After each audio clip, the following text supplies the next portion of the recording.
या चैत्र नवरात्रे में, शारदीय नवरात्रे में, आषाढ़ी नवरात्रे में, आदिकादिक पौष नवरात्रे में हम शंकर की, हम जगत जननी जगदम्बा की जब स्थापना करते हैं, या हम नूतन घर का प्रवेश करते हैं, या गणेश जी की स्थापना करते हैं, या कोई दुकान को प्रवेश करते हैं, या कोई शुभ कार्य करने के लिए अग्रण्य होते हैं, तो हम कलश की स्थापना क्यों करते हैं? आज शिव महापुराण में शुरुआत में अपन शिव और पार्वती की यही संवाद को लेकर चलते हैं।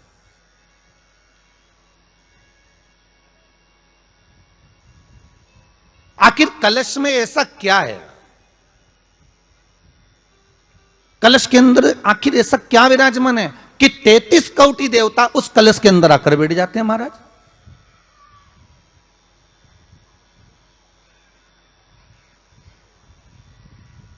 आप कोई यज्ञ करने जा रहे हो, आप कोई पुराण करने जा रहे हो, आप कोई अच्छा कार्य करने जा रहे हो, तो ब्राह्मण देवता कह देते कलश की स्थापना होगी, कलश की शोभा यात्रा निकलेगी, कलश यात्रा निकलेगी, कलश विराजमान होगा। और आज हर की पौड़ी पर, प्रयागराज में या जैनी में, नासिक में जो बड़े बड़े कुंभ के मेले होते, कुंभ का मतलब भी तो कलश से होता, उसकी महत्वता क्यों है?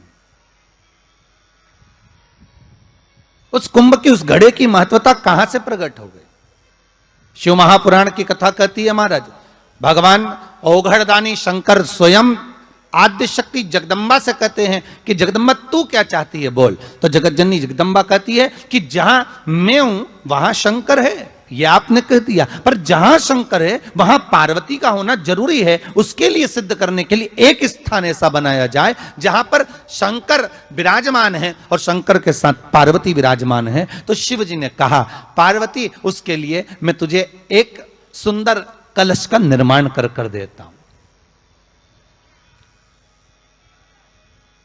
दुनिया का रचनाकार, दुनिया की रचना करने वाले महाराज, संपूर्ण ब्रह्मांड की रचना करने वाले, जिनको भगवान शिव ने स्वयं ब्रह्मदेव से कहा है कि ब्रह्मा जी तुम सृष्टि खंड को आगे बढ़ाइए, सृष्टि की रचना करिए। और आज ही के दिन, यही चैत्रीय प्रतिपदा के दिन, यही इसको कहते हैं नया संवत्सर, नया वर्ष। हिंदू धर्म में क्यों कहा जाता है? आज ही के दिन ब्रह्मा जी ने महाराज सृष्टि की रचना करना प्रारंभ करा था। आज ही के दिन भगवान शिव और ब्रह्मा का संवाद हुआ था। सीधे भगवान शंकर ब्रह्मदेव के पास जाकर बोले थे, हे ब्रह्मदेव आप सृष्टि की रचना करिए। तो ब्रह्मा जी ने पूछा था, सारे नक्षत्र आपने बनाए, सारे दिन आपने बनाए, सारी घड़ियां आपने बनाई, सारा पल आपने बनाया, मनुष्य की श्वास गिनती, काउंटिंग, अर्थात मनुष्य के शरीर की रोमावली, ये सब आपने निश्चित करी है।